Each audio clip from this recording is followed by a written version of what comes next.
Marie, ce matin, on revient sur l'affaire de ces Français ayant contracté le Covid à l'étranger, mais qui se retrouvent du coup sans passe sanitaire. Oui, tout début janvier déjà, on avait été alertés par des dizaines d'auditeurs dans cette situation. Ils sont contaminés, ils partent en vacances, ils sont contaminés à l'étranger, ils rentrent en France et là, impossible de faire reconnaître leur test positif et donc d'obtenir leur certificat de rétablissement et donc pour certains, leur passe sanitaire. On avait alerté le gouvernement qui nous avait alors communiqué une adresse mail, justement que les personnes dans cette situation pouvaient écrire à cette adresse. C'est ce qu'a fait Sébastien, qui a eu le Covid à Noël pendant ses vacances en Égypte, sauf que ça n'a pas marché. Il a tout essayé, rien à faire.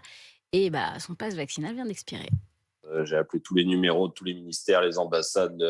C'est toujours pas réglé. Ça fait un mois et demi maintenant. Et ça y est, je suis officiellement plus conforme aux règles de passe vaccinal en vigueur. Je peux plus sortir, je peux plus rien faire. Donc oui, elle est chèrement payée cette semaine de vacances. Pour que ça se règle, il suffirait de sortir un QR code qui soit valable dans l'application Tous Anti-Covid à partir de mes tests. Donc pour moi, ça me paraît pas un truc hallucinant à faire. Hein. C'est juste de l'informatique, mais il y a personne qui est capable de faire ça. Et au ministère de la Santé, ils m'ont fait alors nous, on vous conseille pas de vous faire vacciner parce que vous venez d'avoir le Covid. Mais par contre, on comprend bien que pour garder votre passe, vous allez sûrement essayer de le faire, mais on ne sera pas responsable. Sébastien, ça veut dire que non seulement sur place pendant ses vacances, ça a été des vacances pourries, Ça lui a gâché ses vacances. Le Covid, et qu'en plus, ça lui pourrit la vie après. Marie, vous nous dites ce matin que Sébastien, il est loin d'être le seul dans ce cas. Pas du tout le seul. Je vous le disais, on continue de recevoir des dizaines de témoignages d'auditeurs exaspérés. Anne Janté, elle est députée LREM des Français de l'étranger et elle est aussi un petit peu agacée de voir que malgré les promesses du gouvernement, rien ne bouge. On me dit que oui, on est en train d'y réfléchir. Là, on arrive en période de vacances scolaires, donc ça concerne quand même beaucoup de personnes. On peut maintenant à nouveau voyager dans pas mal de pays dans le monde. Elles vont se retrouver peut-être contaminées et vont devoir rentrer. Elles vont rentrer en France, évidemment.